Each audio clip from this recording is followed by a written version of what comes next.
জয়গুরু, দয়াল শ্রীচরণে আমার শতকোটি প্রণাম। আপনাদের সশ্রদ্ধ জয়গুরু জানাই। আজকে খুব ভালো একটি ইষ্ট প্রসঙ্গ। ইষ্ট প্রসঙ্গ মানেই ভালো যে আমরা নিত্যদিন ঠাকুরের কাছে গিয়ে বসি। একদম ভোরে উঠে নাম ধ্যান, ইষ্টভীতি, প্রার্থনা, ঠাকুর পুজো দিতে চাই। দিনে কয়েকবার আমরা ঠাকুরের কাছে গিয়ে সামনে গিয়ে বসছি।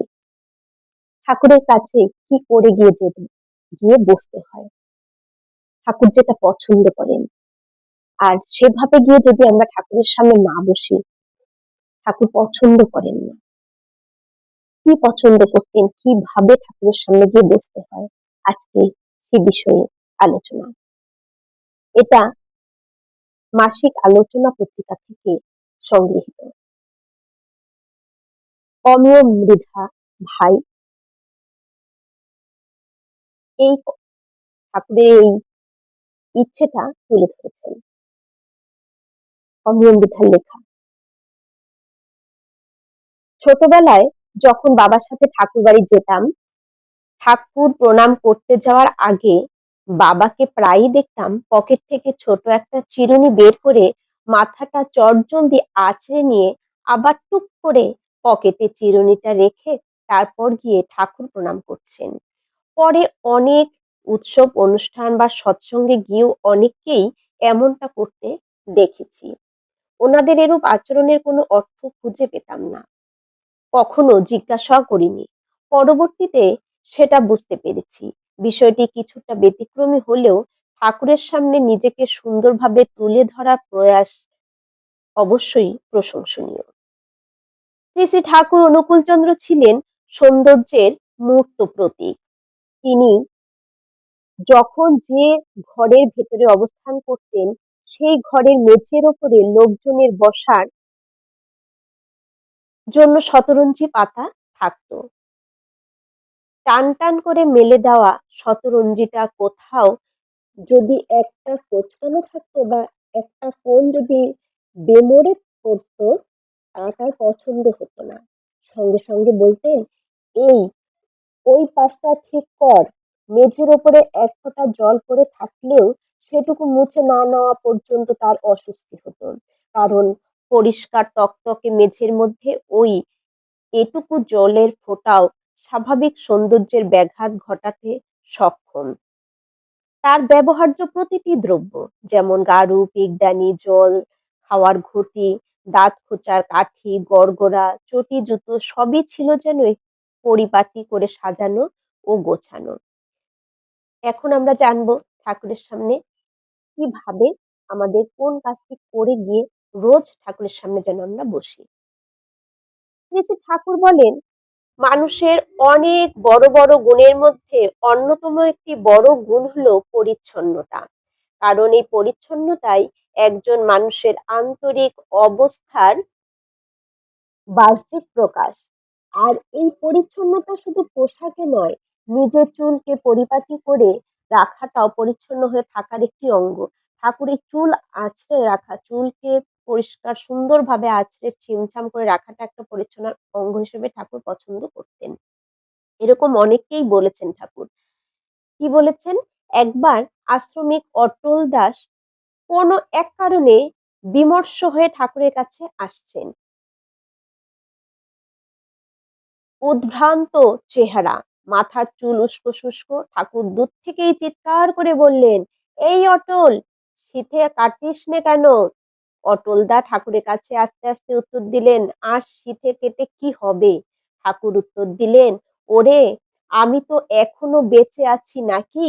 ঠাকুর বললেন, ওরে আমি তো এখনো বেঁচে আছি নাকি? আরে ওরে আমি এখনো তো বেঁচে আছি নাকি, মানে আমি তো এখনো বেঁচে আছি। তোর সময় নেই, কিন্তু আমার কাছে যে আছিস আমি তো পছন্দ করি চুল আঁচড়ে ছিমছাম হয়ে আমার কাছে সবাই আসুক। দেখুন ঠাকুর কতজনকে এই চুল আঁচড়ে গিয়ে ঠাকুরের সামনে বসতে বলেছেন। শুনুন, প্রসঙ্গক্রমে এমনই আরো একটি ঘটনা মনে পড়ে যায়। একদিন দুপুরে বিশ্রামের পরে শ্রী শ্রী ঠাকুর পার্লারে বসে আছেন। তার সামনে তাকিয়ে টিট্টিরিদি এসে দাঁড়িয়ে আছেন ঠাকুরের সামনে। তার দিকে তাকিয়ে আদর ভরা কণ্ঠে শ্রী শ্রী ঠাকুর বলে উঠলেন, চাঁদেরই সুক্তেনি, চুল বাঁধলে না তিত্তিরিদি, এই বাঁধবো। শ্রী ঠাকুর সোহাগ ভরা কণ্ঠে এভাবে পরিচ্ছন্ন হয়ে আসার তুক বলে দিলেন। পরিচ্ছন্ন হয়ে ঠাকুরের সামনে আসার তুকটি বলে দিলেন। মায়েরা চুল আঁচড়ে চুল বেঁধে গিয়ে আমরা যেন ঠাকুরের কাছে বসি। দাদারাও ঠিক তাই চুল আঁচড়ে গিয়ে যেন ঠাকুরের কাছে আমরা বসি। কারো পোশাক পরিচ্ছদে সাজগেজে একটুখানি অসঙ্গতি থাকলেই সেটা তার নজরে পড়ে যেত। কারণ এরকম অসতর্কতা আর ঢিলেমির ফলে মানুষের মনোজগতেও তার প্রভাব পড়ে। এমন আরেক দিনের ঘটনা। সুধাপানি মা প্রণাম করতে আসছিলেন। তাকে দূর থেকে দেখে শ্রী ঠাকুর উচ্চ কণ্ঠে বললেন, "যা, চুল আঁচড়ায়ে আয়।" মানে চুল না আঁচড়ায় ঠাকুরের কাছে আসছিলেন। তাই দেখে দূর থেকেই ঠাকুর চিৎকার করে বললেন, "যা, গে চুল আঁচড়ায়ে আয়।" সুধাপানিমা তবুও এগিয়ে আসছেন দেখে শ্রী ঠাকুর আবার আদর ভরে কণ্ঠে বললেন, "ওরে যা, চুল আঁচড়ে আয়।" এইবার সুধাপানিমা ফিরে গেলেন। সুধাপানিমা ফিরে যেতেই বাকি সকলের দিকে শ্রী ঠাকুর মুচকি হেসে বললেন, "ও খুশি হলো?" অনেকেই এলোমেলো চুলে শ্রী ঠাকুরকে প্রণাম করতে যান। এটিও এক প্রকার অপরিচ্ছন্নতার প্রকাশ। পরম দয়াল নিজে কিভাবে চুলদাড়ি যত্ন করতেন সে ব্যাপারে শ্রদ্ধেয় দেবীপ্রসাদ মুখোপাধ্যায়ের অভিজ্ঞতা তুলে ধরা প্রাসঙ্গিক। তিনি লিখেছেন, "কোনো সময় হয়তো শ্রী ঠাকুরের মাথার মধ্যে চুল কাটছেন। মাথা চুলকে আবার হাত দিয়ে সেখানকার চুলগুলি সমান করে রেখেছেন। শুধুই কি মাথার চুল, চোখের ভ্রুতে বা গোঁফের ওপর যদি কখনো একটু চুল উঁচু হয়ে যেত, তাকে সুন্দরভাবে যথাস্থানে বিন্যস্ত না করা পর্যন্ত শ্রী ঠাকুর স্বস্তি পেতেন না। এই ছিল তার স্বভাব। পরিচ্ছন্নতার বিষয়ে শ্রী ঠাকুরের এই ভাবনার প্রতিচ্ছবি দেখতে পাই পরম পূজ্যপাদ শ্রী আচার্যদেবের মধ্যে। গুরুর সামনে কেমন ভাবে যেতে হয় সে তিনি তিনি বিষয়ে বলেন, গুরুর সামনে যেমন তেমন ভাবে যাওয়া সেটা সেবা অপরাধ। যেমন তেমন ভাবে গুরুর সামনে আচার্যদেব যেতে বারণ করলেন, সেটা সেবার অপরাধ হয়। গুরুর সামনে এমন ভাবে যেতে হয় যেমন নতুন জামাই শ্বশুর বাড়ির সামনে যায়। নতুন জামাই শ্বশুর বাড়ির সামনে যেভাবে যায়, শ্বশুর বাড়ির লোকের কাছে শ্বশুর শাশুড়ির সামনে যেমন যায়, ঠিক তেমন ভাবে ঠাকুরের কাছে আমাদের যেতে বললেন আচার্যদেব। আর ঠাকুর সব্বাইকে, যে চুল না ছেড়ে ঠাকুরের সামনে যেতেন, ঠাকুর সব্বাইকে কিন্তু বলতেন, "আগে যা, চুলটা আঁচড়ায় আয়।" তাহলে আচার্যদেব বললেন যে গুরুর কাছে কেমন ভাবে যেতে হয় সেটা আচার্যদেব বললেন, যেভাবে নতুন জামাই শ্বশুর বাড়িতে শ্বশুর শাশুড়ির সামনে যায়, ঠিক তেমনটি ভাবে ঠাকুরের কাছে গুরুর সামনে যেতে হয়। তাহলে আমরা দেখুন, সেই ভোরবেলা থেকে ইষ্টভীতির সময় ঠাকুরের কাছে যাচ্ছি, প্রার্থনা করছি দুবেলা ঠাকুরের সামনে বসে, পুজো দিতে যাচ্ছি ঠাকুরের সামনে বসে। তারপর অনেকে আছে কিছু সময় ধ্যানের জন্য বেছে নিয়েছেন। সেই সময়গুলো ঠাকুরের সামনে আমরা গিয়ে বসছি। তাহলে এই প্রত্যেকটা সময় এবং সারাদিনই ঠাকুর যখন পছন্দ করতেন, আমাদের সারাদিন সবসময় ছিমছাম পরিচ্ছন্ন হয়ে থাকতে হবে। চুল আঁচড়ে, মেয়েরা চুল আঁচড়ে বেঁধে সুন্দরভাবে থাকতে হবে।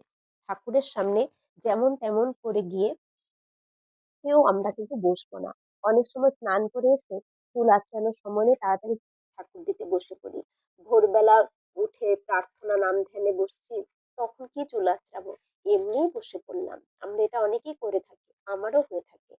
তাহলে আমি যখন এটা আজ পড়লাম, জানলাম, আমিও এটাকে চেঞ্জ করব। একদম সেই ভোরবেলাও যখন বসবো নাম ধ্যান ইষ্টভৃতিতে, তখনও চুল আঁচড়ায় বেঁধে সুন্দরভাবে ঠাকুরের সামনে বসবো। পুজো দিতে যাওয়ার সময় তাই করব। প্রার্থনার সময়ও আমরা ঠিক তাই করব। যতই দেরি হোক চুলটা কিন্তু বেঁধে সুন্দরভাবে ঠাকুরের সামনে সুন্দর সেজেগুজে গিয়ে আমাদের বসতে হবে। তাকে খুশি করাই তো আমাদের একমাত্র লক্ষ্য। তাহলে গুরুর কাছে কিভাবে যেতে হয়? আজ থেকে যারা এভাবে যান, তারা তো সত্যিই অনেক কিছু জানেন। এটাই সুন্দর। তারা আরো সুন্দর হয়ে উঠুন। আর যারা আমরা এই ভুলটা করে এসেছি, তারা এই শোনা মাত্রই আমরা কিন্তু এইভাবে এখন থেকে ঠাকুরের কাছে যাব। নইলে কিন্তু ঠাকুর খুশি হবেন না। ঠাকুর যদি খুশি না হন, তাহলে কাকে নিয়ে আমি নাম ধ্যান করব? ধ্যানে আমি কাকে ভাসাবো? তিনি তো মুখ ফিরিয়ে রাখবেন। কাকে পুজো দেব? তিনি তো মুখ ফিরিয়ে রাখবেন। প্রার্থনা করব কার সামনে বসে? যদি তাকেই খুশি করতে না পারি, নোংরা হয়ে বসে থাকি, সামনে গিয়ে চুল এলোমেলো হয়ে আছে, সেভাবে বসে আছি, তাহলে তিনি মুখটাকে ফিরিয়ে রাখবেন। তার মুখ গম্ভীর থাকবে। তাহলে আমরা এভাবে আজ থেকে ঠাকুরের সামনে যাব। জয়